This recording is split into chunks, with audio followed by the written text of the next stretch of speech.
आपको समझ में आएगा कि कितनी बड़ी साजिश का यह हिस्सा है जो कि अस्सलाम वालेकुम रहमतुल्लाह। मौलाना अब्दुल्ला सालिम कासमी चतुर्वेदी को MIM से बहुत ज़्यादा उम्मीद थी और उम्मीद भी होनी चाहिए थी, क्योंकि पिछले 10 सालों से लगातार वो जोकीहाट विधानसभा के अंदर मेहनत कर रहे थे।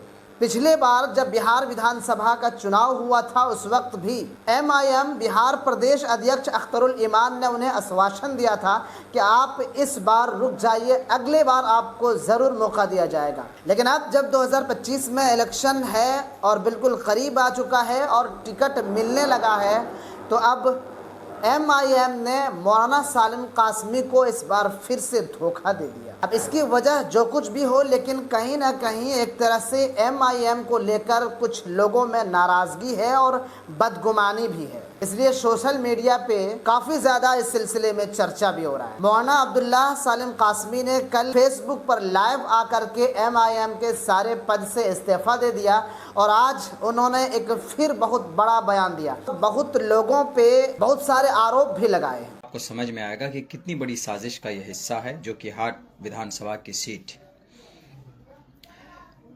उसमें हुआ ये कि अभी 14 या 15 तारीख को गालिबन हम पार्टी ऑफिस गए अख्तरुल ईमान साहब से मिलने के लिए। तो उन्होंने हमें बुलाया, बहुत सारे लोग थे वहाँ पे, तो हमें अंदर बुलाया और हमसे ये कहा गया कि मौलाना हम जोकीहाट नहीं लड़ना चाहते, जोकीहाट फंसा हुआ है। हमने कहा क्यों नहीं लड़ना चाहते? उन्होंने कहा कि सर्वे सही नहीं है जोकीहाट के अंदर में, आप दोनों मिलकर भी नहीं जिता सकते, नहीं लड़ सकते।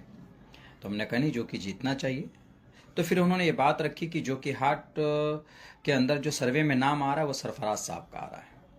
ये बात जनाब आदिल साहब ने और जनाब अख्तरुल ईमान साहब ने ये बात हमारे सामने रखी अभी 14 या 15 तारीख को रात में किशनगंज ऑफिस में। तो हमने कहा कि नहीं सर, हमने बड़ी मेहनत की है वहाँ पे जोकीहाट के अंदर में, आपको वो सीट लड़ना चाहिए। और फिर उन्होंने कहा कि सर्वे में तो नाम उनका आ रहा। हमने कहा कि सर्वे उनका क्यों होगा, पार्टी में मेहनत हम लोग करें और फिर नाम किसी और का क्यों आ सकता है, कैसे आ सकता है? और उन्होंने ये बात कही, असदुद्दीन अवैसी साहब, उन्होंने आपके नाम के हवाले से हमसे ये बात कही कि बैरिस्टर साहब इस सीट को सरफराज साहब को देना चाहते हैं, उनको लड़ाना चाहते हैं। हमने कहा कि ये तो बिल्कुल गलत बात है। जब हम वहाँ पर 2 कैंडिडेट मौजूद हैं, आप हम दोनों में से किसी एक के नाम का फैसला कर सकते हैं। मैंने ये बात इसलिए कही चूँकि सामने में किसी और को टिकट जा रहा था। उन्होंने कहा कि नहीं नहीं, वो उनको लड़ाना चाहते हैं। हमने कहा कि आप उस शख्स को लड़ाना चाहते हैं जिसके भाई ने आपकी कमर की हड्डी तोड़ी है, 3 विधायक को लेकर गए, आपको होश लेना चाहिए, और फिर आप उनके भाई की बात कर रहे हैं। तो उन्होंने कहा कि नहीं, आदिल साहब ने कहा कि नहीं, बैरिस्टर साहब ये सब चीज़ नहीं सोचते। खैर, हमने कहा कि तो उन्होंने एक उपाय बताया।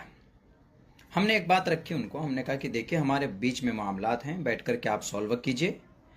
कहीं पर भी अगर 5 या 6 कैंडिडेट होते हैं तो उनका समाधान हो सकता है। उसका तरीक़ा ये है कि आप उन कैंडिडेट को बैठाएं, बात करें, सॉल्यूशन हल निकालें, उसका ये तरीक़ा होता है। लेकिन आप लोगों में ये चीज़ नहीं है, आप लोग फ़ोन नहीं उठाते हैं, आप लोग बात नहीं करते हैं, आप लोग डिस्कस नहीं करते हैं। ये बीमारी है, इसको दूर कीजिए। मैंने ये बात कही है सामने। तो उन्होंने कहा कि ठीक है मौलाना, हम डिस्कस करेंगे, चलो। उन्होंने मुखिया मुर्शिद साहब को फ़ोन करके बुलाया। उसके बाद उनके सामने भी ये बात रखी कि सरफराज साहब को टिकट जा रहा, बैरिस्टर साहब सरफराज साहब को टिकट देना चाहते हैं। हमने कहा कि भाई उनको कैसे ये टिकट मिल सकता है, ये टिकट तो हमारे नाम का होना चाहिए ना, हम लोगों ने मेहनत की। हमने 7 से 8 साल से हमने मेहनत की है। सन 2020 में मेरा टिकट काटा गया और अख्तरुल ईमान साहब ने होटल हॉलीडे टाइम पूर्णिया के अंदर कबूलियत की घड़ी 3 बजे रात में एक आता कि मौलाना आप शाहनवाज साहब को समर्थन कीजिए, अगले मरतबा आपके बारे में सोचा जाएगा। अगर मेरा ये वीडियो अख्तर साहब तक पहुँचे तो उनको याद आना चाहिए।